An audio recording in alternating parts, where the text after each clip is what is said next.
नारायण अशुभानि निराचष्टे तनोति शुभ संततिम् स्मृतिमात्रेण यत्पुंसां ब्रह्मतन् परमं विदुः अतिकल्याण रूपत्वात् नित्यं कल्याण संश्रयात् स्मर्तॄणां वरदत्वाच्च ब्रह्मतन् परमं विदुः। श्रीराम जय राम जय जय राम श्रीराम श्रीराम जय राम जय जय राम।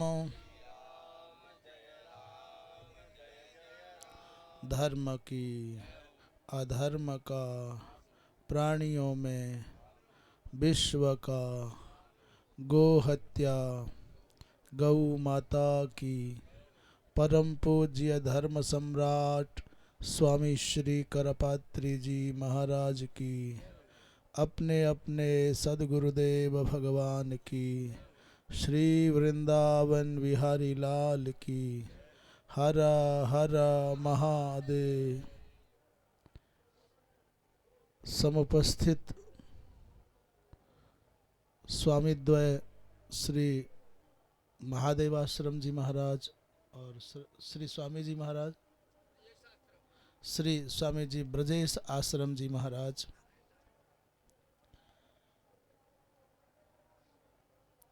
तीर्थराज प्रयाग की धरा सृष्टि स्थिति और प्रलय की साक्षी धरा है। कल्पवासीय क्रम में माघ मासीय प्रवास श्रीधरी टीका समन्वित श्रीमद् भागवत का स्वाध्याय क्रम तृतीय स्कंद के 26वें अध्याय का 46वां श्लोक। कल प्रसंग चल रहा था भावनम ब्रह्मण स्थानम धारणम सद्विशेषणम सर्वसत्व गुणोद्भेदः पृथ्वी वृत्ति लक्षणम।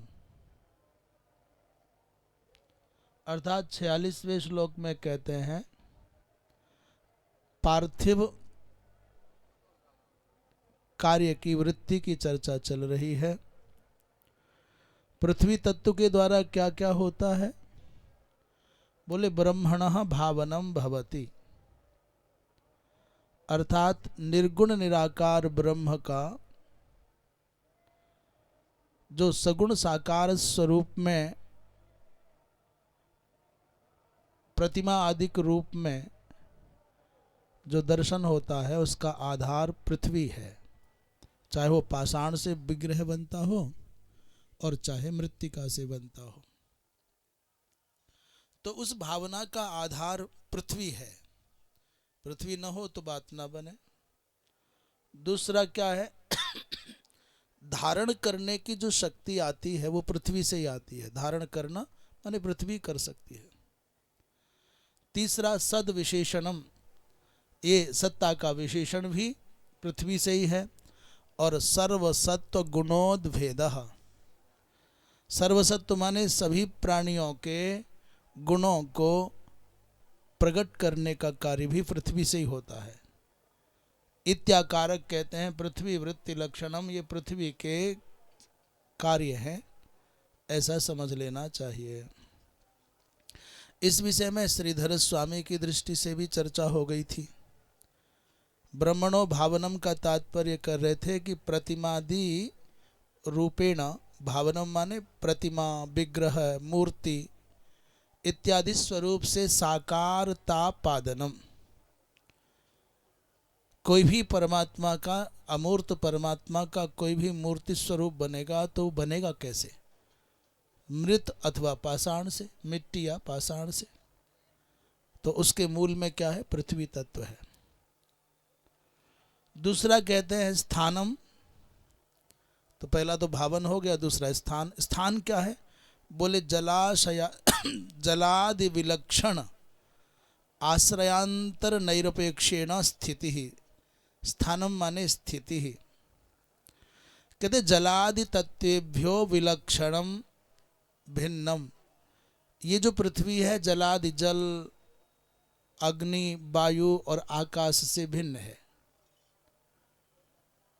जलादि विलक्षण है अर्थात जलादि जो तत्व है, 5 तत्वों में जल को छोड़ करके जो शेष 4 तत्व हैं, तेभ्यः उन चतुर्भ्यः तत्वेभ्यः पृथ्वी भिन्न। पृथ्वी भिन्न है, पृथ्वी तत्व भिन्न है। और अन्याश्रयापेक्षा इसको है नहीं, अर्थात लिख रहे हैं आश्रयांतर नैरपेक्षेण। आश्रयांतर माने दूसरे आश्रय, किसी भिन्न आश्रय की इसको अपेक्षा नहीं है। जल को तो किसी की अपेक्षा है, जल कहाँ टिकेगा। अग्नि को भी किसी की अपेक्षा है, कहाँ टिकेगी। वायु को भी किसी की अपेक्षा है, कहाँ टिकेगा। परंतु बताओ क्या पृथ्वी को किसी अन्य आधार की अपेक्षा है, स्थान की अपेक्षा है? इसलिए स्थान कह रहे हैं वो सबका आश्रय है, सबका स्थान है। तो जलादि विलक्षणाश्रयांतर नैरपेक्षेण, इसलिए उसको स्थिति कह रहे हैं, स्थान कह रहे हैं। अर्थात जलादीनां कृते, जल आदि तत्वों के लिए तो अन्य आश्रय की आवश्यकता, अन्य आश्रय आवश्यकता भवति, परंतु इस पृथ्वी तत्व को तो किसी भिन्न आश्रय की अपेक्षा है ही नहीं। धारणम क्या है? तीसरा कार्य। पहला कार्य था भावनम, दूसरा कार्य था स्थानम, और तीसरा कार्य बता रहे धारणम। जलाद्याधारत्वम, ये जल, अग्नि, वायु आदि का आधार बनता है। इसके बिना जल और अग्नि नहीं ठहर सकते, ये सबका धारक है। अगली बात कहते हैं अभी तक पृथ्वी संबंधी कार्य बता रहे हैं, पृथ्वी तत्व संबंधी। पहला है भावन, दूसरा है स्थान और तीसरा है धारणम। अब अगला कहते हैं कि सताम अर्थात आकाशादीनाम, सत माने आकाशादीनाम, विशेषणम अवच्छेदकत्वम। अवच्छेदकत्व कहते हैं भेदः, भेदकः। जैसे घटाकाश, महाकाश आदि बोला जाता है, तो घटगत जल या कूपगत जल आदि बोला जाता है। तो सम आकाशादि नाम विशेषणम माने वो आकाशादि का अवच्छेदक भी पृथ्वी तत्व ही है। सर्वेषां सत्वानां प्राणिनां तद्गुणानां च, सर्वेषां सत्वानां का तात्पर्य सभी प्राणियों के और उन प्राणियों के गुणों का। जैसे प्राणियों में पुंस्त्व होता है, स्त्रीत्व होता है, षंढत्व होता है। तो कैसे पहचाना जाता है कोई प्राणी? बोले जब उसमें उस व्यक्ति के विशिष्ट चिन्ह का द्योतक लिंगादिक होता है तो कह दिया पुरुष है, योन्यादिक होता है तो कह दिया ये स्त्री है, और उभयविध चिन्हों का साम्य होता है तो कहते हैं ये षंढ है, नपुंसक है। क्या कहते हैं? सर्वेषां सत्वानां प्राणिनां तद्गुणानां च पुंस्त्वादीनां उद्भेदः, माने उद्भेद माने परिणाम विशेषः, अर्थात इन सब का प्रकटीकरण भी पृथ्वी तत्व के द्वारा ही होता है। ये बात लगभग कल तक भी हो गई थी, पर कल आई कि वंशीधर जी क्या कहते हैं, तो वंशीधर जी इस पर बहुत विशेष कहते हैं। वो प्रकरण थोड़ा अधिक था। कहते हैं वंशीधर जी महाराज इस विषय में कह रहे हैं 46वें श्लोक में 45 है, हाँ उसी को, हाँ कहते तन नैरपेक्षेण जलाद्यपेक्षा विनैव। इस श्रीधर स्वामी ने कहा कि तन नैरपेक्षेण माने अपेक्षा नहीं है जल को किसी की, तो माने उसी का उत्तर दे रहे हैं जलादि अपेक्षा विना, जलादि की अपेक्षा ही नहीं है इसको। जल को तो किसी आश्रय की अपेक्षा है, पृथ्वी चाहिए तब ठहरे, पर पृथ्वी किसके आधार पर ठहरेगी? पृथ्वी इसलिए आधार निरपेक्ष है। आगे कहते अत्रादिना, अत्र इस अस्मिन प्रकरणे आदिना, आदि कह करके क्या कहना चाहते हैं स्वामी जी? आप इधर आ जाएंगे तो एक साजात्य एकत्र हो जाएगा जी। हाँ, श्री स्वामी जी ब्रजेश आश्रम जी महाराज विराजे, पाठक जी विराज जाए, नारायण विराज जाए। अब उसी की चर्चा करने जा रहे हैं। पृथ्वी को किसी की अपेक्षा नहीं है, कम से भी कम। पृथ्वी को किसी भी अधिष्ठान की, आधार की, जैसे जल को आधार की अपेक्षा प्रत्यक्ष है, ऐसा मान लीजिए। आदिपद का तात्पर्य क्या है? आदिपद से तात्पर्य है भले वायु अग्नि आदि नाम अपि संग्रह, अर्थात आवश्यकता पड़ती है वायु को भी किसी की, अग्नि को भी किसी की पड़ती है, परंतु पृथ्वी को नहीं पड़ती। अब समस्या है कि अवकाशम बिना स्थिति असंभवात आकाशापेक्षात त्वस्त्येव। भाई आकाश की तो अपेक्षा सबको ही पड़ती है, आकाश के बिना, अवकाश के बिना तो स्थिति संभव नहीं है। आपने कैसे कहा कि पृथ्वी को किसी की आवश्यकता नहीं, अपेक्षा नहीं है? अवकाशम बिना स्थिति असंभवात, अवकाश के बिना तो स्थिति हो ही नहीं सकती है। तो आकाश की अपेक्षा तो अस्त्येव इति ज्ञेयम्, जान लेना चाहिए। इसलिए ऐसा मत कहो कि किसी की, आकाश की तो आवश्यकता सबको होती है। पुनर्आदिना अग्न्यादिक ग्रह, कहते हैं सूक्ष्म रूप से अग्न्यादिक की भी आवश्यकता रहती है, क्योंकि संसार में जैसे अपंचीकृत पंच महाभूत का अस्तित्व है, वैसे पंचीकृत पंच महाभूत का भी अस्तित्व है। तो जो अपंचीकृत महाभूत हैं वो तो स्वतंत्र हैं, पर जो अपंचीकृत जो हैं वो स्वतंत्र रूप से हों भले ही, विशुद्ध पृथ्वी, विशुद्ध अग्नि, विशुद्ध जल, विशुद्ध वायु, विशुद्ध आकाश, परंतु जो विशुद्ध अपंचीकृत पंच महाभूत हैं, इससे कुछ बनने वाला नहीं है।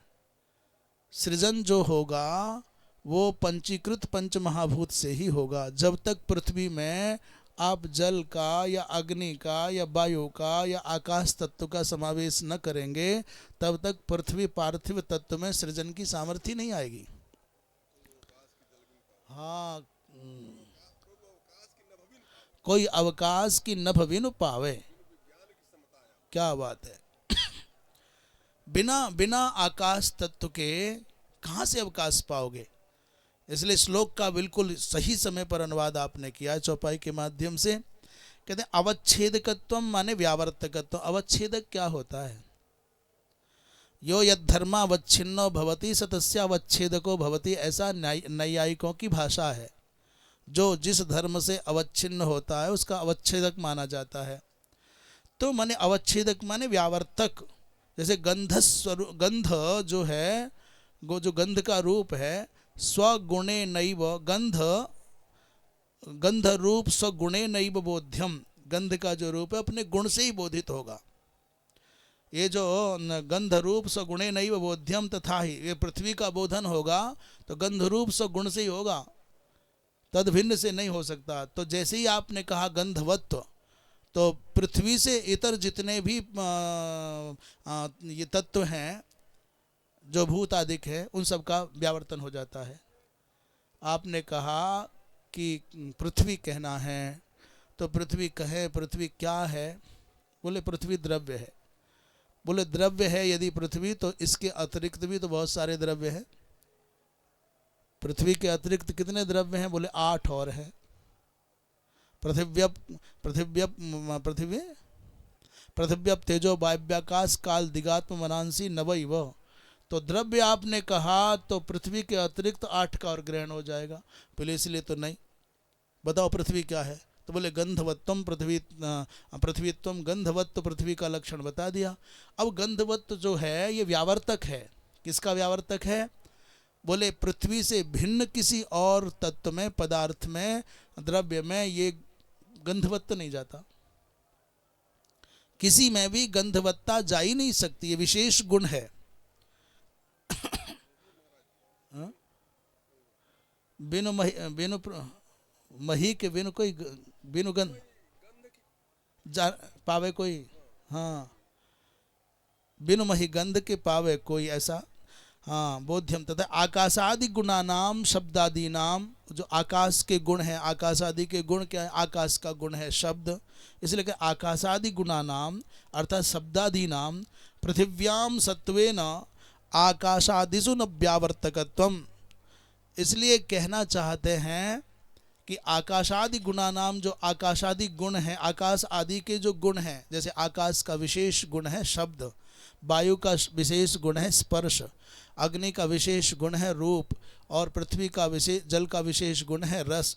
आकाशादि गुणा नाम अर्थात शब्दादि नाम पृथिव्याम सत्वेन, आकाशादि के जो गुण हैं, आपको एक आश्चर्य होगा कि आकाश में केवल एक गुण है, उसका नाम है शब्द, परंतु वायु में दो गुण हैं। वायु में दो गुण कहाँ से आ गए? बोले वायु का जो मौलिक गुण है, जो विशेष गुण है, वो है स्पर्श। तो दूसरा गुण क्या है? बोले शब्द। पर वायु में दूसरा गुण कहाँ से आ गया? विशेष गुण तो समझ में आ गया कि स्पर्शत्व जो है वो वायु का विशेष गुण है, पर ये शब्द कहाँ से? बोले कारण गुण है। इस वायु का कारण कौन है? जनक कौन है? बोले आकाश, आकाश से उत्पन्न हुआ है, इसलिए कारण है आकाश। तो आकाश में विद्यमान जो गुण है वो वायु में आ गया। तो वायु में एक गुण, चूंकि आकाश का एक मात्र विशेष गुण है, उसका कारण गुण नहीं है कोई, पर आकाश जो कारणभूत है वायु के प्रति, तो आकाश का कारण गुण हो गया शब्द। तो कारण गुण वायु में आ गया, शब्दत्व आ गया, शब्द आ गया, और क्या आ गया? बोले उसका विशेष गुण है स्पर्श, तो वो हो गया। अब नीचे आते हैं, अब नीचे आते हैं, क्या है? अग्नि, तेज। बोले तेज का विशेष गुण है रूप। विशेष गुण इसलिए कहा जाता है कि किसी और में ये गुण नहीं हो सकता। तो अग्नि का विशेष गुण क्या है? तेज का विशेष गुण क्या है? बोले रूप है। पर इसमें दो कारण गुण हैं अग्नि में। कौन कौन? इसका कारण है वायु, वायु का स्पर्श आ गया, और उसका कारण है आकाश, आकाश का शब्द गुण आ गया। इसलिए अग्नि तत्व में तीन गुण होते हैं, एक विशेष और दो कारण गुण। इसलिए अग्नि जब जलती है तो रूप उसका मौलिक गुण है, पर शब्द भी होता है और स्पर्श भी होता है। चट चट चट चट वो ध्वनि भी करती है, और छुओ तो स्पर्श का भी पता चलता है। आता है नीचे जल, जल तत्व में उसका मौलिक, उसका विशेष गुण है रस, पर तीन गुण उसमें आते हैं कारण गुण। जल का कारण कौन है? अग्नि, तो अग्नि से रूप आ गया। उसका कारण है वायु, तो वायु का स्पर्श आ गया। उसका कारण है आकाश, तो आकाश का शब्द गुण आ गया। जल में तीन गुण होते हैं, हाँ चार गुण हो गए, चार माने तीन कारण गुण हैं और एक विशेष गुण है। विशेष गुण है रस और कारण गुण है रूप, रूप स्पर्श और शब्द। अब उसके नीचे आ गया पृथ्वी तत्व। तो पृथ्वी तत्व का विशेष गुण क्या है? बोले गंध। पृथ्वी का विशेष गुण है गंध, और चार गुण है कारण गुण। कारण गुण माने इस पृथ्वी का कारण है जल, जल में रहता है रस, तो रस आ गया। उसका कारण है अग्नि, उसका विशेष, उसका गुण है रूप, तो रूप आ गया। पृथ्वी में रूप, रस, गंध, स्पर्श, ये चारों आ गए। कौन कौन से आ गए? गंध, गंध, रस, रूप, स्पर्श और शब्द, ये पांचों के पांचों गुण आ गए। अंतर ये है कि पृथ्वी में विशेष गुण है गंध और कारण गुण है चार। इसी की चर्चा करते हुए कि आकाशादि गुणा नाम अर्थात शब्दादि नाम पृथिव्याम सत्वेन, पृथ्वी में तो ये चारों मैंने पांचों के पांचों गुणों का समावेश हो गया। तो सत्वेन आकाशादिषु न व्यावर्तकत्वम, इसलिए आकाशादिषु, आकाशादि में ये व्यावर्तकत्व नहीं हो सकता। पृथ्वी गुणस्य गंधस्य तेषु असत्वेन। परंतु एक बात बताओ, क्या पृथ्वी का जो गंधवत्व गुण है, पृथ्वी का जो गंध है वो जल में है, वो अग्नि में है, वो वायु में है, वो आकाश में है? कोई नहीं है। बोले पृथ्वी गुणस्य गंधस्य तेषु असत्वेन, पृथ्वी का जो मौलिक गुण है, विशेष गुण है गंध, उसका उन चारों शेष चारों तत्वों में न रहने से तस्य अव्यावर्तकत्वम, इसलिए यह जो गंधवत्व उनका अव्यावर्तक है। ये क्या करेगा? वहाँ है ये नहीं। अन्योन अनतिरिक्त वृत्ति धर्म से अवच्छेदकत्वात्, अवच्छेदक क्या होता है? बोले ना रंच मात्र भी न्यून और न रंच मात्र भी अतिरिक्त। अन्यून और अनतिरिक्त जो भाव है उसी को अवच्छेदक की भूमिका में, उसी धर्म को अवच्छेदक माना जाता है, ऐसा कह रहे हैं। इसी के साथ इस प्रकरण को पूरा मान लेते हैं, आगे चल रहे हैं। बोलिए वृंदावन बिहारी लाल की। 47वें श्लोक में कह रहे हैं, नभो गुण विशेषोर्थो यस्य तच्छ्रोत्र मुच्यते वायोर्गुण विशेषोर्थो यस्य तत्स्पर्शनं विदुः। नभो गुण विशेषोर्थों का तात्पर्य क्या है? इसको ऐसे लगाएं, बोले नभसो विशेषो माने विशिष्टो गुणः शब्दः। आकाश का विशेष गुण क्या है? आकाश में कोई कारण गुण है क्या? सब में दो गुण हैं, एक विशेष गुण और एक कारण गुण। जैसे हमने कहा वायु में दो गुण हैं, एक है विशेष गुण और एक है कारण गुण। तो वायु में कारण गुण, विशेष गुण क्या है? स्पर्श। तो कारण गुण क्या है? बोले कारण गुण क्या होता है? वायु का कारण है आकाश, आकाश कारण है, वायु कार्य है। जैसे इसको ऐसे समझ लें, जन्य जनक भाव मान लें। जनक हो गया, कारण हो गया कौन? आकाश। और जन्य कौन हुआ? कार्य कौन हुआ? बोले वायु। तो कारण का जो विशेष गुण था शब्द, वो अपने कार्य रूप वायु में कारणत्वेन आ गया, कारण का गुण आ गया। तो वायु का एक गुण तो उनका था स्वाभाविक रूप से क्या? स्पर्श रूपी विशेष गुण।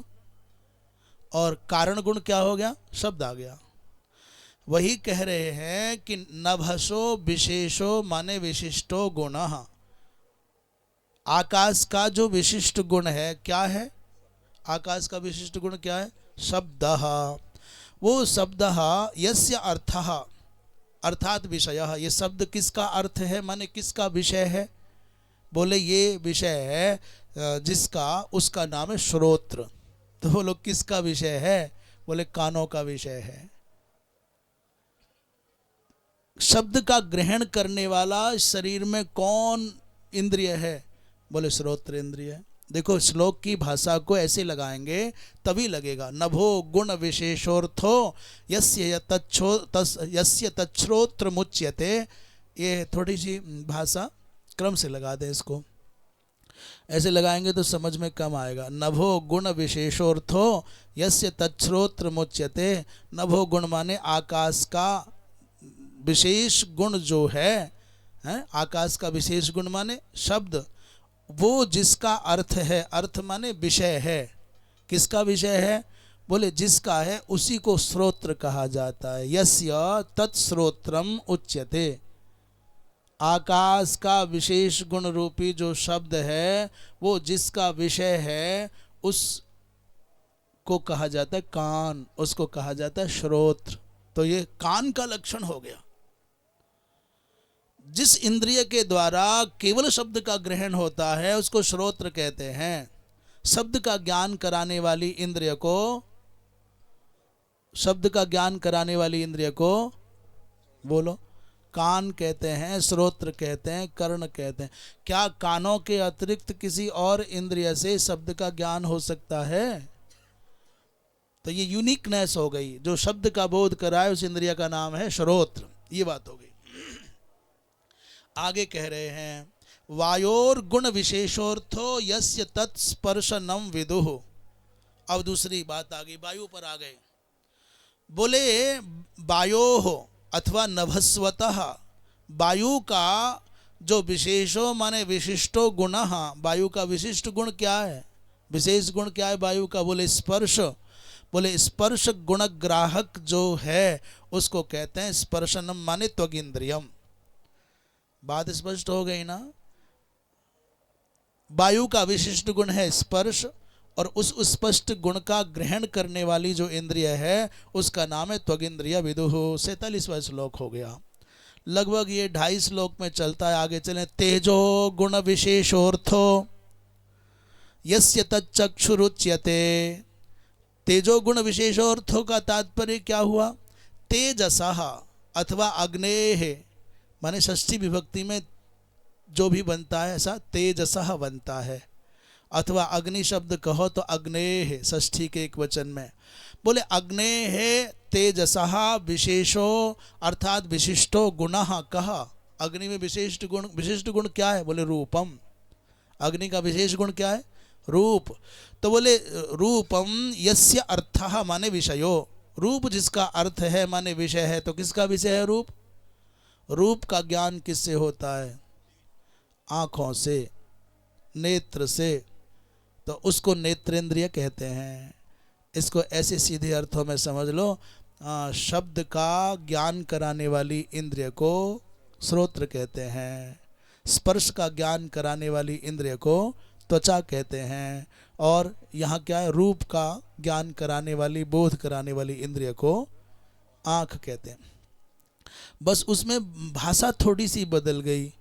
तो इसमें इन्होंने कहना क्या चाहा? ये सीधा शब्द नहीं कह रहे, ये बताना चाहते हैं आकाश का जो विशिष्ट गुण है वो है शब्द। तो शब्द का विषय बनाने वाली, शब्द को विषय बनाने वाली इंद्रियों को कान कहते हैं। ऐसे घुमा करके कह रहे हैं, और हम सीधे कह दिए, दोनों प्रकार से कह दिए, श्लोक की भाषा में भी और सामान्य भाषा में। आगे कहते हैं अम्भो गुण विशेषोर्थो यस्य तद्रसनम विदुः। भाषा बिल्कुल समान है। अम्भो, अम्भो माने अम्भसः, अम्भसा माने जलस्य, विशेषो माने विशिष्टो गुणः, जल का जो विशिष्ट गुण है वो क्या है? बोले रस। तो रसः अम्भो गुण विशेषोर्थो, वह जो जल का विशिष्ट गुण है जिसे रस कहते हैं, वो जिसका अर्थ है माने जिसका विषय है, उस इंद्रिय का नाम है रसना।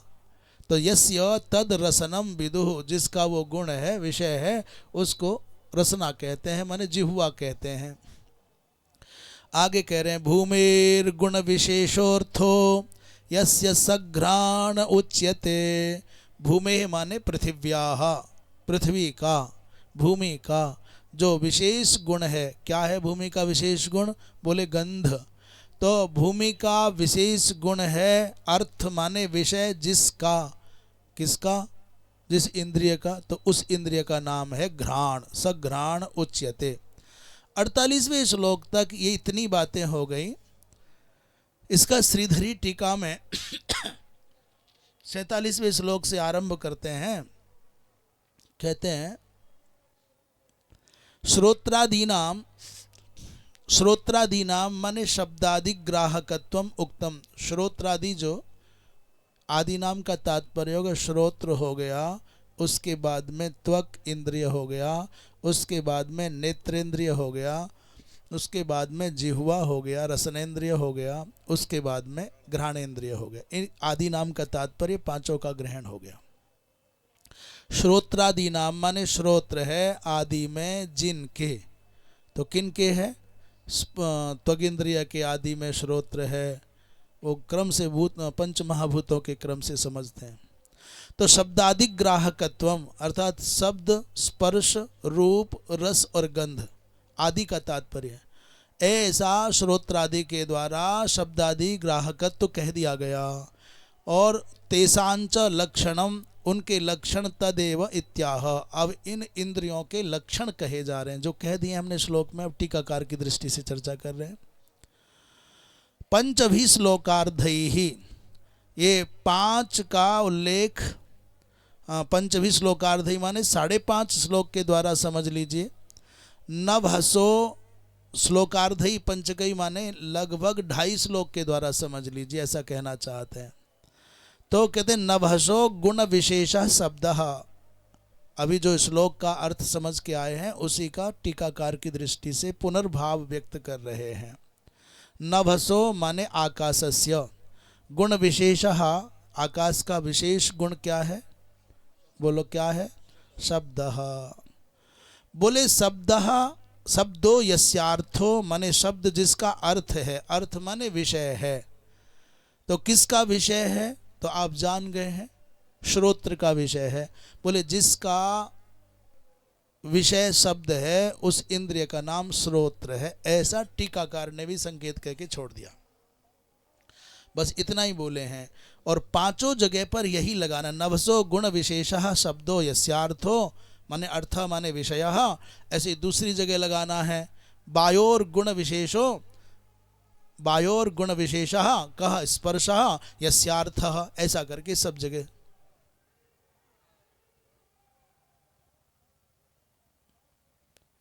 सैतालीसवें और 48वें श्लोक में श्रीधर स्वामी ने कुछ नहीं कहा। मैंने 47वें में तो कहा पर 48वें श्लोक में कुछ नहीं कहा। वंशीधर जी महाराज क्या कहते हैं देख लेते हैं। गुण विशेषो माने विशेष गुणः। विशेष गुण आप समझ गए हैं कि जैसे गंधवत्ता जो गंधत्व है वो पृथ्वी का विशेष गुण है, वो किसी दूसरे में नहीं मिलेगा। ऐसे ही जो रूप है वो अग्नि का विशेष गुण है, इत्यादि समझ लें। इन्होंने भी 47 और 48 का एक ही किया। आगे चलते हैं 49वें श्लोक में, थोड़ा ध्यान से सुनेंगे। परस्य दृश्यते धर्मो ह्यपरस्मिन् समन्वयात् अतो विशेषो भावानां भूमावेवोपलक्ष्यते। परस्य शब्द का अर्थ यहाँ थोड़ा ध्यान से देखने पर समझ में आएगा, विशेष करके श्रीधर स्वामी को देखेंगे तभी समझ में आएगा। ये है यहाँ पारिभाषिक शब्द है। परस्य का तात्पर्य कारणस्य, और अपरस्मिन का अर्थ हो गया कार्ये। तो कहते हैं परस्य दृश्यते धर्मो ही अपरस्मिन समन्वयात्। परस्य माने कारणस्य, कारण का जो धर्म है वो निश्चित रूपेण अपरस्मिन माने कार्य में दृश्यते। कारण का धर्म कार्य में दिखेगा ही दिखेगा, ही माने निश्चयेन। कारण में जो धर्म है वो कार्य में आवेगा ही आवेगा। क्यों? बोले समन्वयात। किसी न किसी, आप कितना भी चिंतन कर लो, सूक्ष्म विचार कर लो, कार्य में कारण समन्वित रहता है। बालक का जन्म होता है तो बालक में मातृकुल से अथवा पितृकुल से, पहले तो माता का ही अथवा पिता का ही गुण आएगा। रूप हो, रंग हो, भाषा हो, बोलचाल हो, शरीर की संरचना हो। यहाँ तक कि बहुत बार तो आँख नाक कान एक जैसे आ जाते हैं। कई बार वो बालक माँ को जाता है, कई बार वो पिता को जाता है। और गुण कई बार मातृवंश से आ जाते हैं और कई बार पितृवंश से आ जाते हैं। बिना कारण के कार्य नहीं बनता। बिना कारण के कार्य में वो गुणवत्ता नहीं आएगी। कारण की जो गुणवत्ता है वो कार्य में आवेगी। तो परस्य का तात्पर्य क्या कर रहे हैं? पर माने यहाँ पर कहते हैं कारण को। तो कारण का जो धर्म है वो अपरस्मिन माने कार्य में समन्वय के कारण धर्म जो है वो दृश्यते माने दिखेगा ही दिखेगा। अतो विशेषो भावानाम भूमौ एवोपलक्ष्यते। किसी ने प्रश्न किया कि आपने कहा था आकाश में केवल एक ही गुण होता है। हाँ, आकाश में केवल शब्द रूप ही गुण होता है, दूसरा नहीं। शब्द ही गुण है, कोई दूसरा नहीं है। और पृथ्वी में कितने गुण हैं? तो ये कैसे अन्याय हो गया? पृथ्वी में 5 गुण आ गए और आकाश में एक ही रह गया। बोले पृथ्वी के एक प्रकार से 4 पिता और हैं। एक प्रकार से पिता नहीं है पर कारणत्व ना उसमें कारणता आ रही है सब में। बोले अतो इसीलिए विशेषो माने विशेष, भावानाम माने आकाशादि भूतानाम, आकाशादि भूतों का, पंच महाभूतों का जो विशेषो माने विशेष धर्म है वो भूमौ एव उपलक्ष्यते, केवल भूमि में ही प्राप्त होता है, अन्यत्र नहीं। कारण का गुण अपने आप कार्य में अनुगत होता चला जाता है। अब आकाश का तो कोई कारण है नहीं, तो आकाश में कारण गुण कैसे आ जाएगा? इसलिए आकाश का गुण शब्द पृथ्वी में आ गया। वायु का विशेष गुण क्या स्पर्श, वो पृथ्वी में आ गया। और अग्नि का जो विशेष गुण रूप है वो पृथ्वी में आ गया। और जो जल का विशेष गुण रस है वो भी पृथ्वी में आ गया, और अपना तो था ही मौलिक। तो चार तो कारणत्वेन आए और एक आ गया विशेषत्वेन। इसलिए करें अतो विशेषो भावानाम भूमौ एवोपल, केवल भूमि में ही प्राप्त होता, अन्यत्र नहीं। इसी बात को आगे क्या कह रहे हैं? हाँ, उसी को यहाँ श्रीधर स्वामी क्या कह रहे हैं देख लेते हैं। ये 49वां है ना। कहते हैं गुण विशेष शब्द व्यावर्त्यं दर्शयति। विशेष गुण कथनेन गुण विशेष शब्द व्यावर्त्यं दर्शयति। कह रहे हैं विशेष गुण कथनेन, विशेष गुण जो कह रहे हो इस कथन से, व्यावर्त्यम माने अस्य वारणम, यस्य वारणम अर्थात निषेधो भवति, जिसका वारण होता है अथवा जिसका निषेध होता है, अर्थात जिसका निषेध होता है, तम कारण गुणम दर्शयति, उस कारण गुण को दिखा रहे हैं। एक होता है व्यावर्तक और एक होता है व्यावर्त्य। व्यावर्तक माने जो अलग करने वाला है उसको व्यावर्तक कहते हैं, और जो अलग होने वाला है उसको व्यावर्त्य कहते हैं।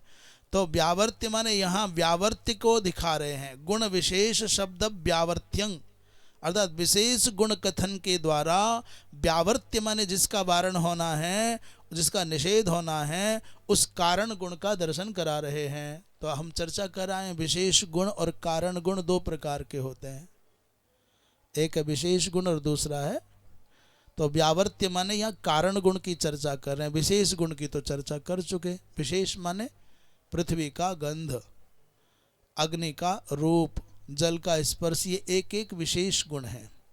और कारण गुण जल का रस, ये। और कारण गुण क्या है? बोले अपने कारण का जो गुण अनुगत होकर के आया है। जैसे आकाश कारणत्वेन वायु के प्रति हेतु है, तो आकाश रूपी कारण का गुण वायु में आया, तो कौन सा आ गया? बोले शब्द आ गया, उसकी चर्चा कर रहे हैं। हाँ, पर ही पहचाने, वाह।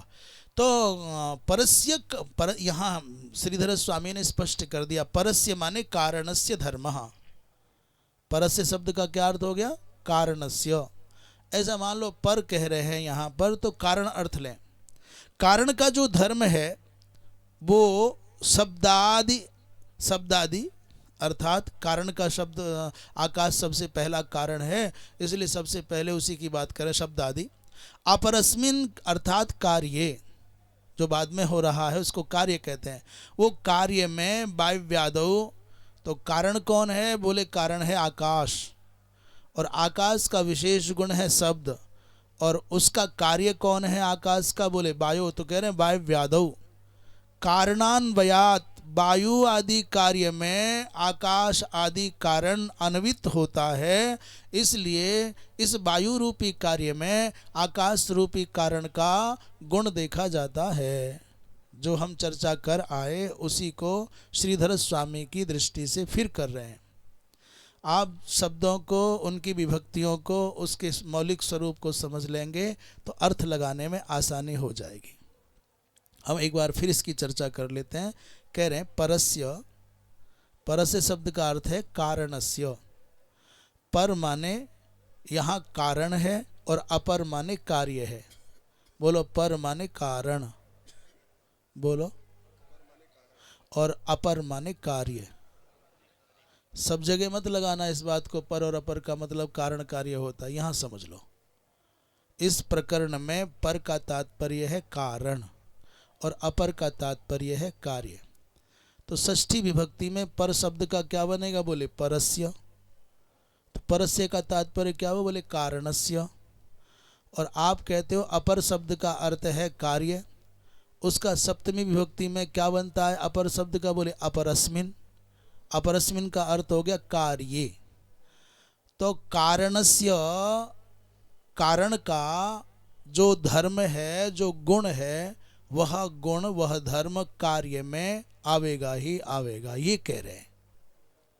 अब समझ में आ गया? अब देखें, परस्य माने कारणस्य धर्मः, पर का अर्थात कारण का जो धर्म है, जैसे उदाहरण के लिए समझ लें, एक उदाहरण ले लेते हैं, आकाश और वायु।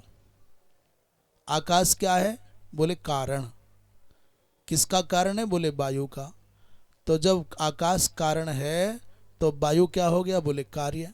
तो आकाश का जो शब्द गुण है वो वायु में कार्य में अनुगत हो गया, आ गया। देखो वही कहते हैं शब्दादि परस्मिन, शब्दादि रपरस्मिन,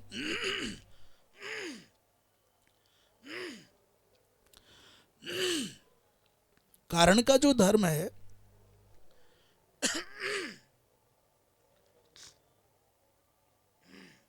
कारण का जो धर्म है क्या? बोले शब्द आदि, वो अपरस्मिन माने कार्य में, अर्थात वायु आदि में कारणान्वयात, कारण के अन्वय होने के कारण दृश्यते माने दिखेगा ही। एक बार हम थोड़ा जल पी लें। तो कोई हो गया हमारे पास?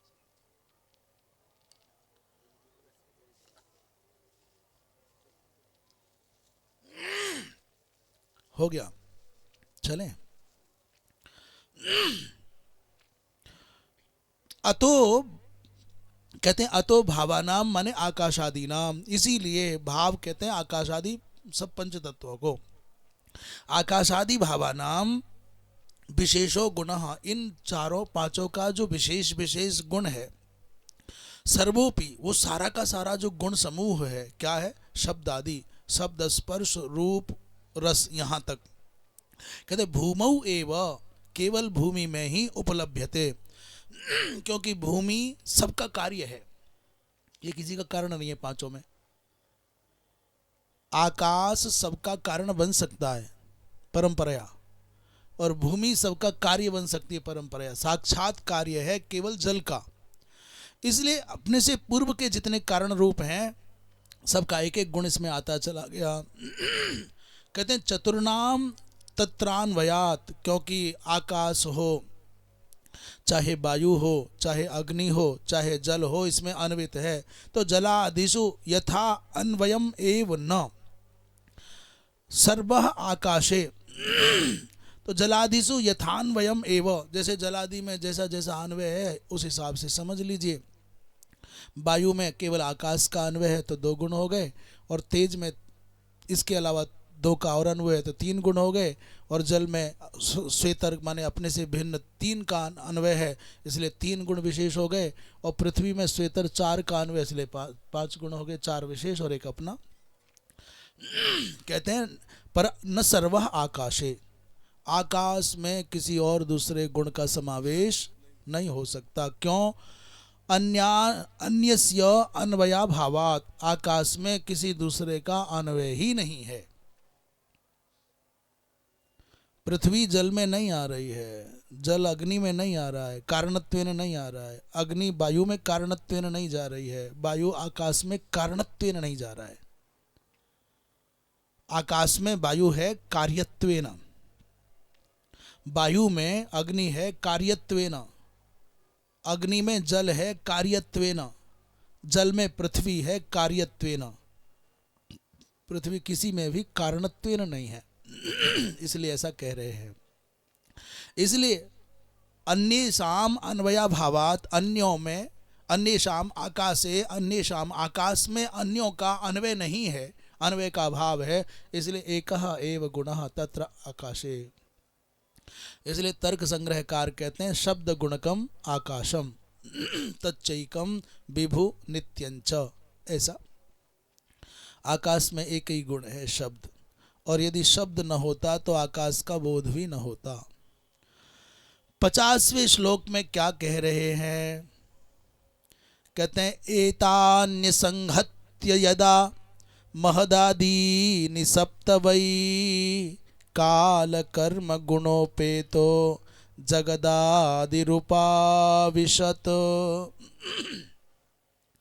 ये 50वें श्लोक में कह रहे हैं कि यदा माने जब, यस्मिन काले, महदादीनि सप्त, सबसे पहले हो गया महत और दूसरे नंबर पर हो गया, महत के बाद क्या होता है? महत के बाद अहंकार, और अहंकार के बाद होते हैं पंच महाभूत। मिलकर के कितने हो गए? सप्त हो गए। पहला महत, दूसरा अहंकार, और अहंकार के बाद सीधे 5, पृथ्वी जल तेज वायु आकाश। आकाश वायु अग्नि जल और पृथ्वी। करे महदादीनि सप्त। महत है आदि में जिनके, किसके आदि में? अहंकार के। और किसके आदि में? बोले 5 तत्वों के, पंच महाभूतों के। ये मिलकर के हो गए 7। तो महदादीनि, यदा महदादीनि सप्त, जब ये महत, अहंकार और पंच महाभूत ये 7 के साथ वही असंहत्य, ये सातों के सातों बन गए थे, पर परस्पर मिलन नहीं होता था। असंगठित थे, अमिलित थे, पृथक पृथक थे, इसलिए मिल नहीं पा रहे थे। तो क्या हुआ? बोले काल कर्म गुणोपेतः। काल शक्ति और कर्म माने अदृष्ट और गुण सत्वादि गुण, ये मिलकर के इनको साथ लेकर के, काल कर्म गुण को साथ में लेकर के जगदादि रूपाविशत, जगत के जो आदि हैं, जगदादि माने जगतः आदि, जगदादि माने जगतः आदि, जगत के जो आदि हैं। कौन है जगत के आदि? बोले भगवान नारायण। उन भगवान नारायण ने देखा कि सब कुछ साधन है, फूल खूब पड़े हुए हैं, सुंदर सुंदर अनेक प्रकार के पुष्प हैं, धागा भी अलग पड़ा हुआ है, सुई भी है, धागा भी है, सुई भी है, फूल भी हैं। ओहो, इनमें असंगठन है। इसलिए झटिति परमात्मा ने, श्रीमन नारायण ने क्या किया? बोले काल कर्म और गुण का साथ लेकर के, साहचर्य करके इसमें प्रवेश कर दिया। तो उपाविशत माने इनमें प्रविष्ट हो गए भगवान आद्य, जो जगत के आदि हैं। इसलिए जगत गुरु जो शब्द है ना, करे भाई जगत गुरु, जगत गुरु, जितनी दुर्गति आज इस शब्द की है, उतनी दुर्गति सृष्टि में किसी और शब्द की अभी तो नहीं है तत्काल में। अब कोई कह देगा कि महाराज आपको व्यंग्य सूझ रहा है। जैसे थोड़े दिनों पहले सहिष्णुता, असहिष्णुता, असहिष्णुता, ऐसे लोग भी असहिष्णुता की घोर निंदा करते थे, जिनको शुद्ध असहिष्णुता न लिखना न बोलना आता था। तो कभी कभी जैसे व्यक्ति का कुछ चक्र चलता है ना, ऊंचाई और नीचाई वाला, ऐसी शब्दों का भी विचारों का भाग्य और दुर्भाग्य होता है। सबसे ज़्यादा दुर्गति को प्राप्त हो रहा है, जिसे देखो वही जगत गुरु है। और वो जगत गुरु कैसा है? बोले अपने चेले संस्कारित नहीं हो रहे हैं, सारी धरती का समाधान करने के लिए तैयार है। हमको एक महात्मा कहते, बोले हम भी जगत, हम जगत गुरु बा। मैंने कहा वो महाराज तुम कैसे जगत गुरु बा, कैसे जगत गुरु बानी? तो वो कहता हमारे चेला का नाम जगत है, हमारे एक चेला का नाम जगत है, तो जगत नामक चेला के हम गुरु हैं, तो हम जगत गुरु है। हमको बड़ा आनंद आया, पर हम इस विषय में जाते नहीं। जगत गुरु का तात्पर्य क्या है? जगतः गुरु हो, जगतः माने संसारस्य गुरु हो, ऐसा अर्थ नहीं है। अपितु ऐसा कर लो, जगत एव गुरुर्यस्य, जिन्होंने जगत को ही गुरु मान लिया है वो जगत गुरु हैं।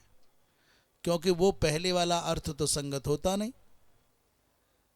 संपूर्णस्य जगतः, संपूर्णस्य संसारस्य विश्वस्य कश्चिदपि गुरु हो भवितुम नार्हति। कोई एक व्यक्ति सारे संसार का गुरु कहाँ हो जाएगा?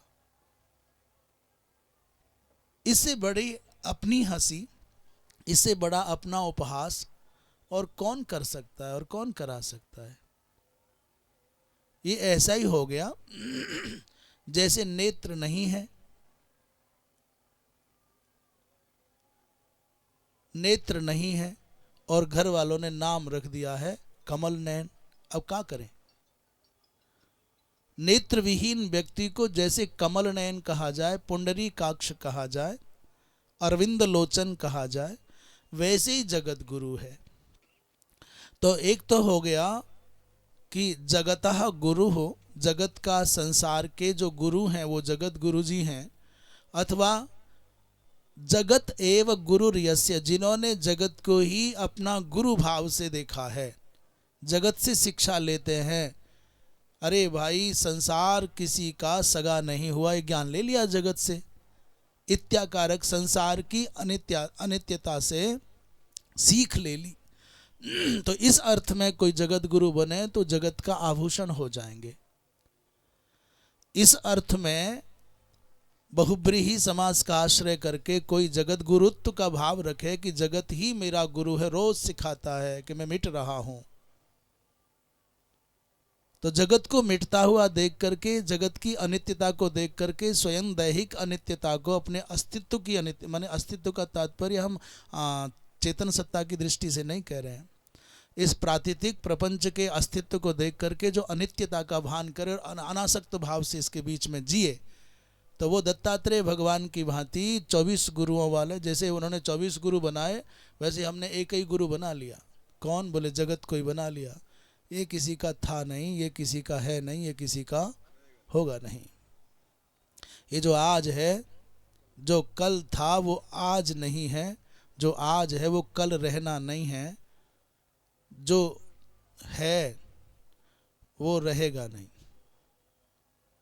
जो होता है वो भाता नहीं है, और जो भाता है वो बस ऐसा ही संसार। इस अर्थ में अब बहक गए, दूसरी तरफ चले गए, जगत गुरु तरफ चले गए। क्यों चली जगत गुरु शब्द की बात?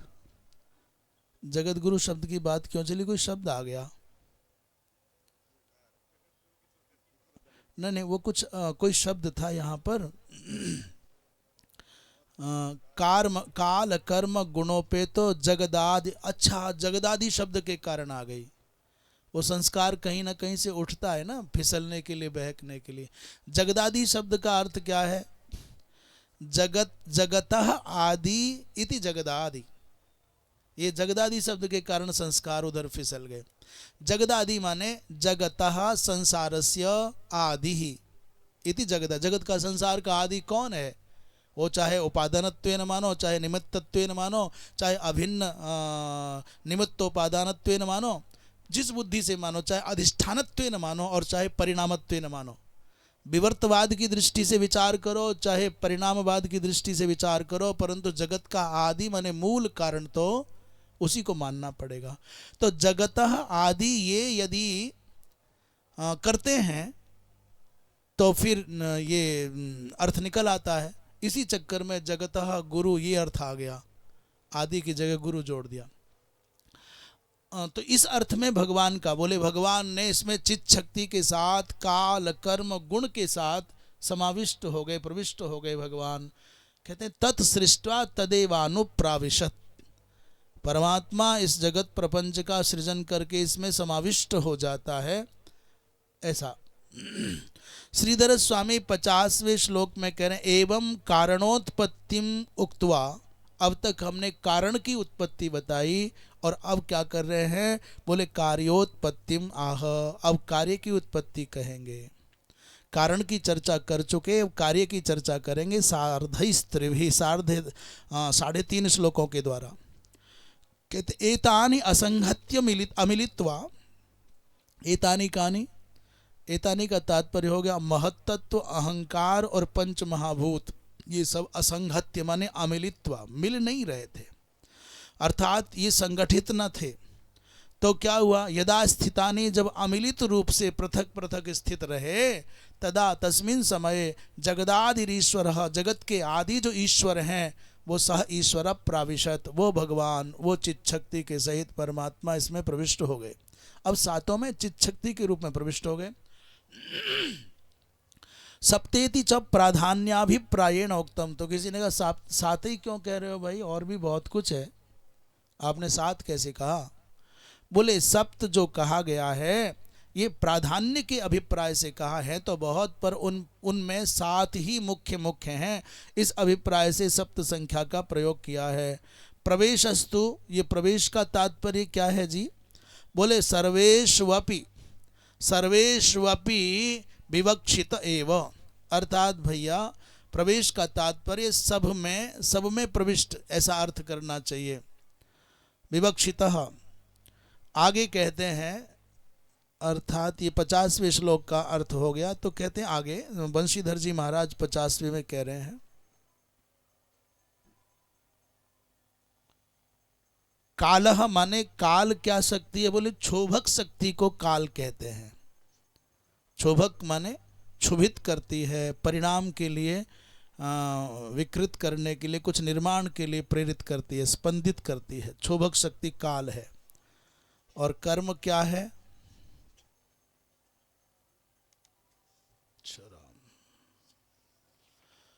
क्षोभक शक्ति काल है और कर्म है जीव के अदृष्ट।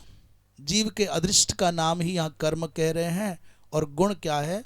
बोले प्रकृति ही सत्वरजतमादिक तई सहितः।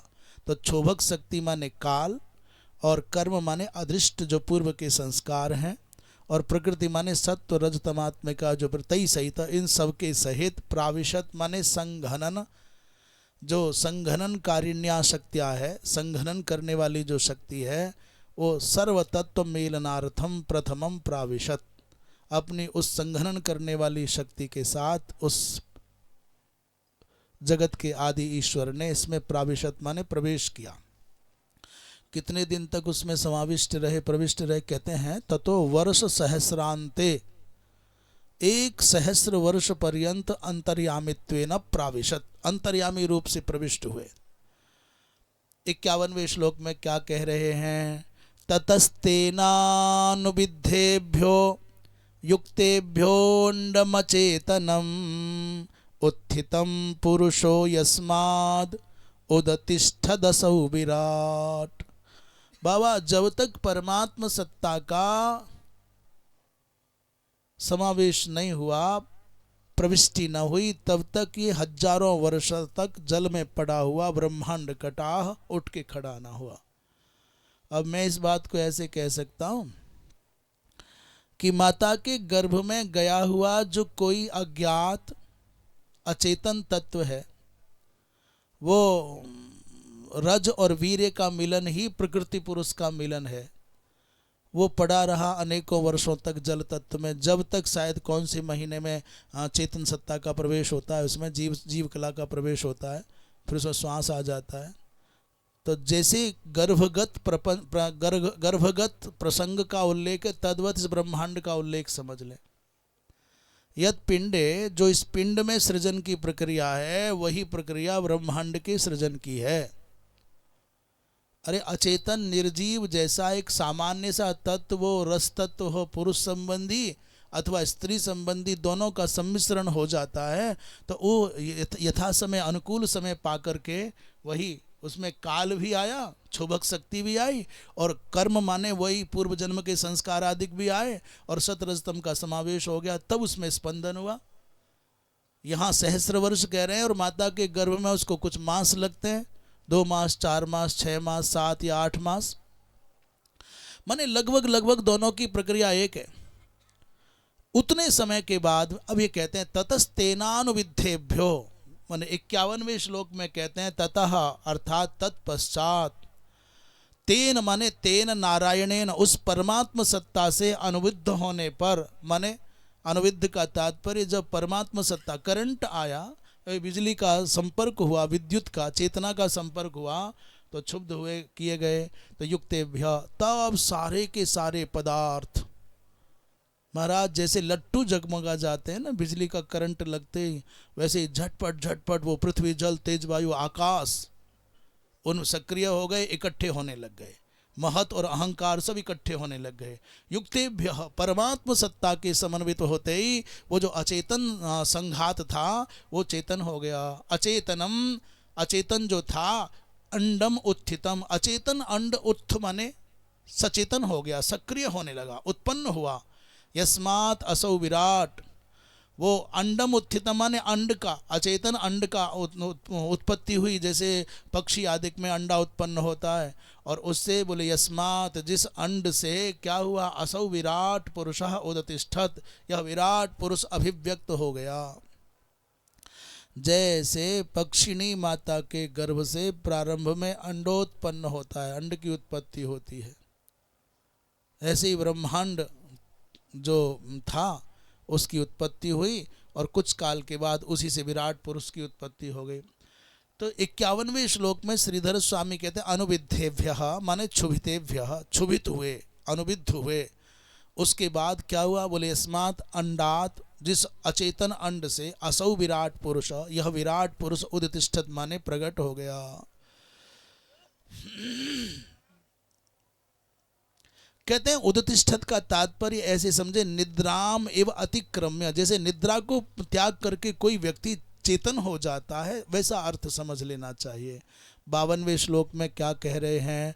एतदंडम विशेषाख्यम क्रम वृद्धेर्दशोत्तरैः तोयादिभिः परिवृतम प्रधानेनावृतैर्बहिः।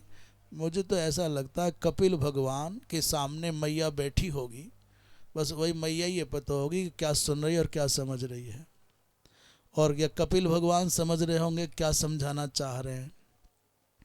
यदि कोई और बैठ गया होगा वहाँ तो बैठा नहीं रहा होगा, उसकी समाधि लग गई होगी। समाधि दो प्रकार से लगती है, तत्व का ज्ञान हो जाए या फिर तत्व बहुत भारी पड़ जाए। तो जैसे हम लोगों की भी समाधि लग जाती है क्योंकि तत्व बहुत भारी हो गया, सर के ऊपर से जा रहा है, तो हमारी भी समाधि लगी है। कोई तो अवसर नहीं मिलता, ठंडी के कारण नहीं तो खर्राटे लेने लगे, ठीक से कंबल मिल जाए, रजाई ओढ़ने को मिल जाए। माँ देवहूति के सामने कितना कठिन, कितना जटिल प्रकरण प्रस्तुत कर रहे हैं भगवान। पर जितना भी अदृष्ट के बारे में उल्लेख होगा उतनी भाषा दुरूह होती चली जाएगी, और जितना दृष्ट के बारे में चर्चा करनी पड़ेगी उतने शब्द हल्के होते चले जाएंगे। कह रहे हैं एत दंडम विशेषाख्यम, विशेष नामक जो अंड था जिसका नाम विशेष है, इसका जानते हैं क्या है? बोले क्रम वृद्धेर दशोत्तरई। इसका क्रम क्या है? बोले पृथ्वी का जितना मान है उससे 10 गुना अधिक मान जल का है। क्रम वृद्धेर, क्रम सह वृद्धि का जो मानक है क्या? बोले दशोत्तरई, 10 गुना अधिक होता चला जाएगा, उत्तर उत्तर उत्तर उत्तर। पृथ्वी का जितना मान है उससे 10 गुना जल होगा, जल से 10 गुना अग्नि तत्व होगा, अग्नि से 10 गुना वायु तत्व होगा, वायु से 10 गुना आकाश तत्व होगा, आकाश से 10 गुना अहंकार होगा, अहंकार से 10 गुना महत होगा, महत से 10 गुना, अब लगा लीजिए क्या होगा। तोय आदि भी परिवृतम, ये तोय आदि माने जल आदिक से परिव्रत रहता है, प्रधाने नावृतैर बही, और सबके बाद में ये बाह्य आवरण के रूप में प्रधान सत्ता है। ये क्या कहते हैं? एतद अंडम, यह जो अंड है जिसका नाम विशेष रखा गया है, विशेष नामक नाम वाला जो अंड है, क्रम दशोत्तरई माने क्रमशः 10 गुना होता चला जाता है। क्या है? वृद्धि माने बढ़ करके 10 गुना होता जाता है। क्या है? तो आदि भी, जैसे जल का एक आवरण है, पृथ्वी के आवरण के बाद जल का आवरण 10 गुना, उसके बाद वायु का, उसके बाद अग्नि का, फिर वायु का, फिर आकाश का, फिर अहंकार का, फिर महत तत्व का परिवर्तन माने घिरा हुआ है। आगे कहते हैं प्रधाने न बही, पर प्रधान माने प्रकृति के द्वारा बाह्य जो आवरण है उसके बाद बाह्य आवरण प्रकृति का है। अत्र अयम भगवतः हरे। अच्छा, एक श्लोक का आधा हिस्सा और रह गया। यत्र लोक वितानोयम रूपम भगवतो हरे, ये हरे है भगवतः, ये जो लोक वितान है ये भगवान हरि का, नारायण का रूप विस्तार है। कहते हैं अत्र अयम भगवतः हरे लोक वितानः, ये भगवान नारायण का लोक वितान वाला स्वरूप विराट रूप है। इतना है भैया जी, अब समझ लो कितनी पानी है, कितना आकाश है, कितना वायु है, कितना अग्नि है, कितना पृथ्वी है, समझ लीजिए। श्रीधर स्वामी इसमें कुछ नहीं कह रहे विशेष। क्या कह रहे हैं? ये 52वां है ना। हाँ, भगवतो रूपम इति पुरुषात अभेदाभिप्रायण, ये भगवान का रूप है, ऐसा क्यों कह रहे हो? बोले इस प्रपंच में और परमात्मा महदादि में और परमात्मा में अभेद सिद्ध करने के लिए कह रहे हैं। भगवतो रूपम जो कहा इति पुरुषाभेदाभिप्रायेण, पुरुष के साथ में इसकी अभिन्नता सिद्ध करने के अभिप्राय से कहा जा रहा है। 53वां श्लोक देखें। हिरणमया दंड कोशात उत्थाय सलिलेशयात तमाविश्य महादेवो बहुधा निर्विभेदखम। बोले अस्मात् हिरणमया दंड कोशात, हिरण में इसलिए कहते हैं स्वर्णिम आभा वाला है, और सलिले शयात ये जल में लेटा हुआ था सहस्र वर्ष पर्यंत, 1000 वर्ष तक सहसा। अब माता के गर्भ में जो बालक कुछ काल तक है तो क्या क्या उसके शरीर उस गोलक से क्या क्या उद्घटित होता है। कह रहे हैं ओ मातृ गर्भ में पड़े हुए बालक की भांति ही पिंड रूप में जल में असंख्य वर्षों तक पड़ा था स्वर्णिम आभा का वो तत्व, जिसे विराट कहते हैं, ब्रह्मांड कहते हैं। उसमें अंडकोशात, उस अंडकोश में क्या हुआ? बोले महादेव। महादेव का तात्पर्य यहाँ विराट से है, चेतन सत्ता से है। हाँ तम आविष्य, उसमें प्रवेश होकर के अनेक बहुधा माने अनेक प्रकार के छिद्र कर दिए। कैसे? सबसे पहले मुख निकलेगा, ये फिर कान रूपी छिद्र हो गया, फिर नाक रूपी छिद्र हो गया, आंख रूपी छिद्र हो गया, ऐसे अनेक छिद्र किए। उस विराट माने महादेव ने, महाशक्ति संपन्न चित शक्ति ने क्या किया? तम आविष्य, उस कटाह के ब्रह्मांड के अंतर्मन में अंडकोश में प्रविष्ट होकर के क्या किया? बहुधा माने अनेक प्रकार से, अनेकधा, खम निर्विवेक, खम माने छिद्रम, छिद्र बना दिए। 53वें श्लोक की टीका में कहते हैं तस्मिन अध्यात्मादि विभागम आह। अब उस ब्रह्मांड कटाह के अध्यात्म, अधिभूत और अधिदैव विभागों का विवेचन करने जा रहे हैं। वो छिद्र माने ऐसा मत समझना कि केवल छिद्र छिद्र ही हो गए, वो इंद्रिय गोलक की चर्चा कर रहे हैं। आप ऐसा समझ लें, जब अधिभूत की बात आए तो शरीर को समझना चाहिए। अधिभूत शब्द से शरीर ग्रहण करना चाहिए, और अध्यात्म शब्द से इंद्रियां ग्रहण करना चाहिए, और अधिदैव शब्द से इंद्रियों के अधिष्ठात्री देवता ग्रहण करने चाहिए। कहते हैं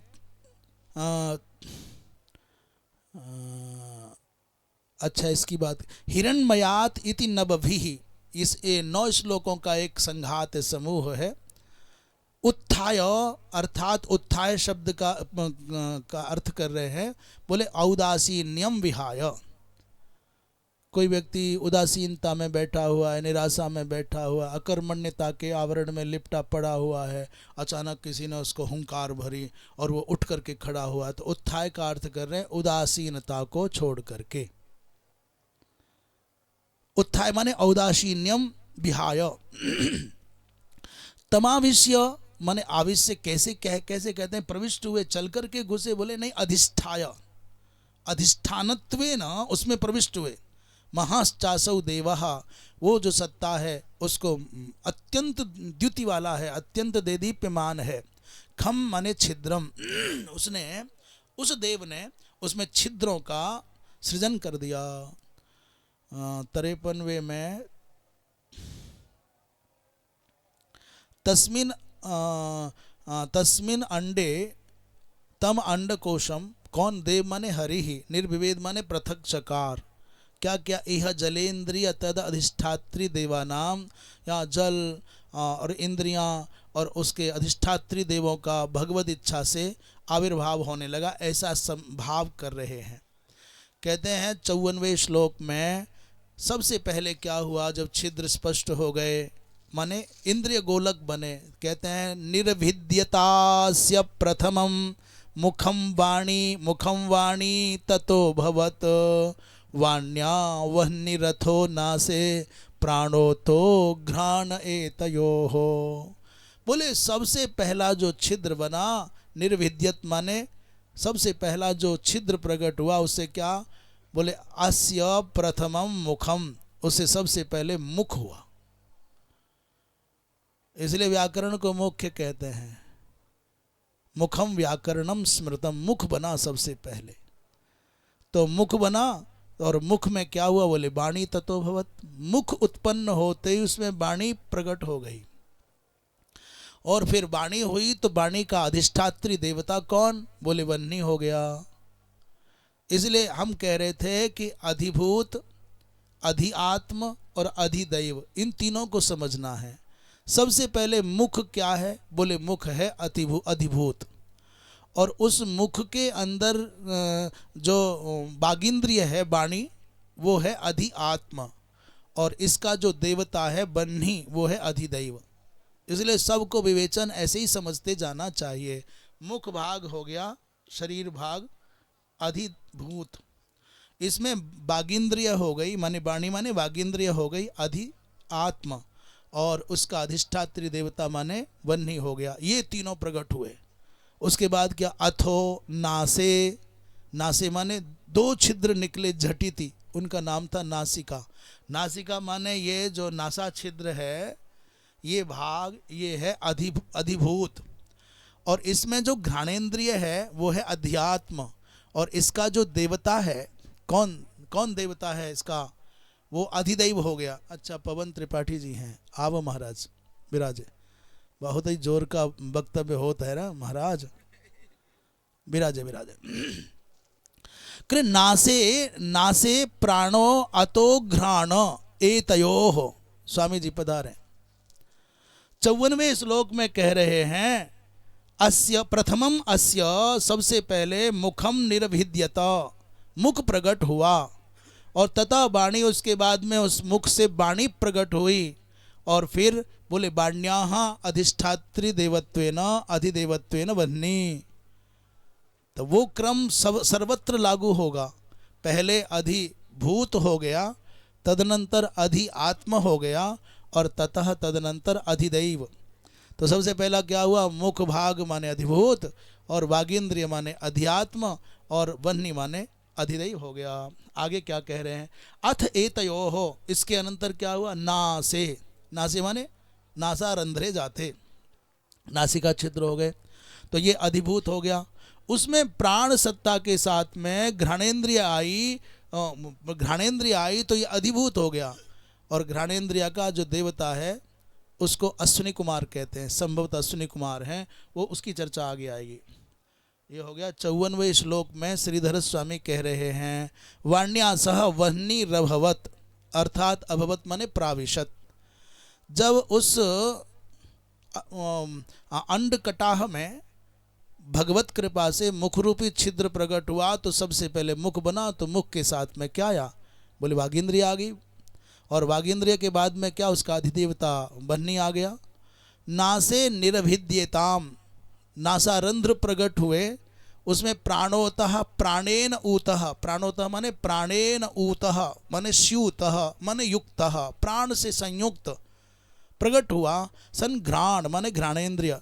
एतयोर नासिकयोर रभवत इत्यनुसंगः, नासिका के, ये जो नासिका है ये है अधिभूत, और इसके अंदर जो गुप्त ग्रहण गंधक ग्रहण करने वाली इंद्रिय है घ्राणेन्द्रिय, दिखती नहीं है, हम नाक को कहते हैं।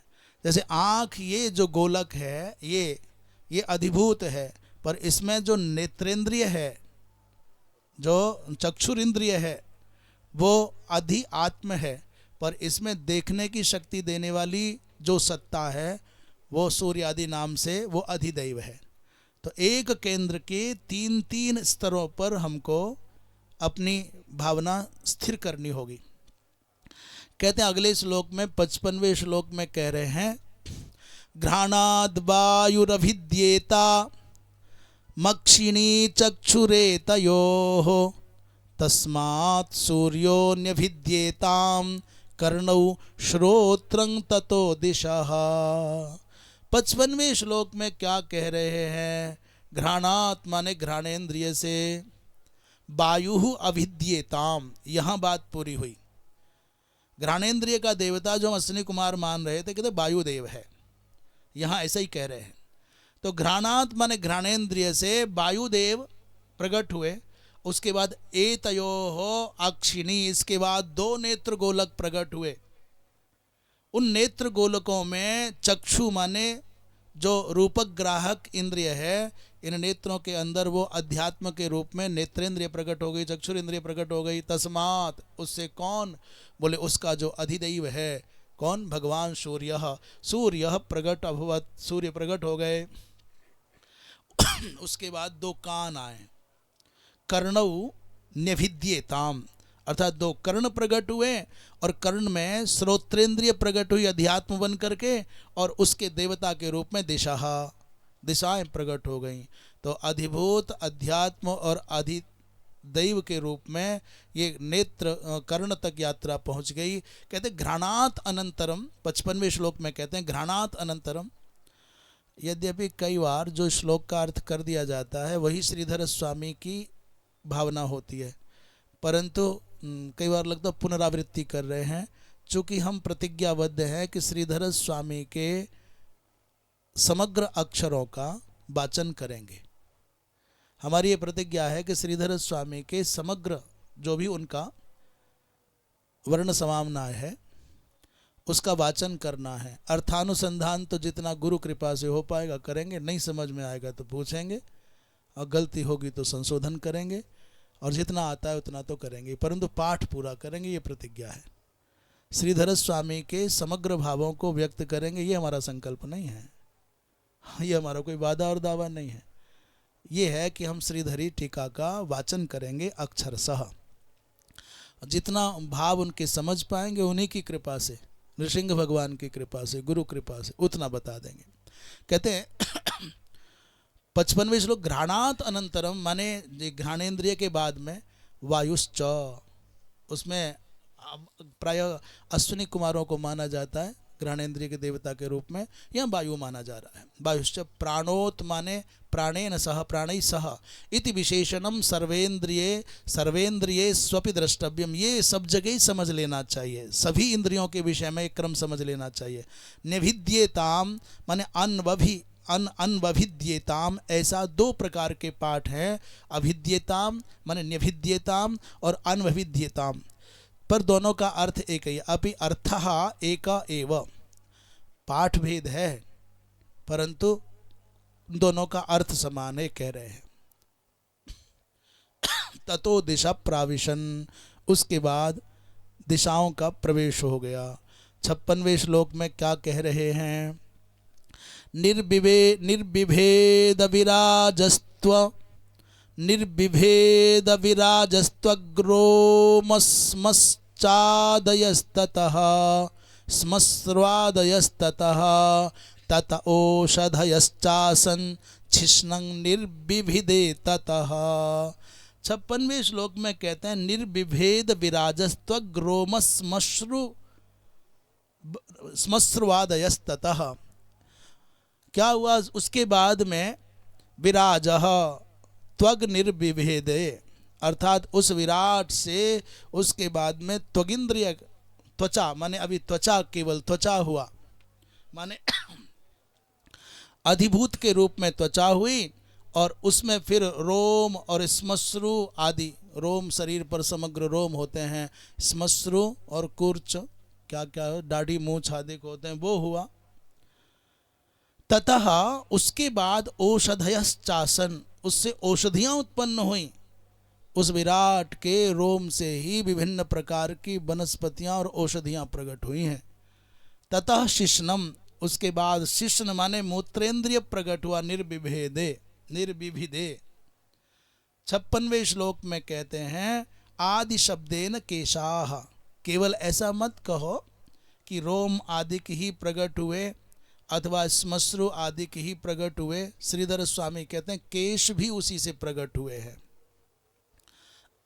56वें श्लोक में श्रीधर स्वामी के बाद वंशीधर जी कुछ नहीं बोले हैं, सामान्य अर्थ है। कहते हैं उसके बाद 57 में रेतस्तस्मादाप आसन्निरभिद्यत वैगुदम, रेतस्तस्मादाप आसन्निरभिद्यत वैगुदम, गुदादपानोपानाच्च मृत्युलोक भयंकरः। इसमें 72 श्लोक माने अभी तो देरी है।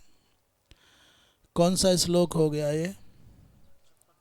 56 माने अब 56 ही छोड़ देते हैं, शेष चर्चा कल होगी। यहाँ 56वें श्लोक में कहा था, इसके बाद में शिष्ण का उदय हो गया, शेष चर्चा कल होगी, समय खूब हो गया। श्री राम जय जय राम। श्री राम जय जय राम। श्री राम जय जय राम। धर्म की अधर्म का प्राणियों में विश्व का गो हत्या गौ माता की परम पूज्य धर्म सम्राट स्वामी श्री करपात्री जी महाराज की अपने अपने सद्गुरुदेव भगवान की श्री वृंदावन बिहारी लाल की तीर्थराज प्रयागराज महाराज की श्री हनुमान जी महाराज की हर हर महादेव।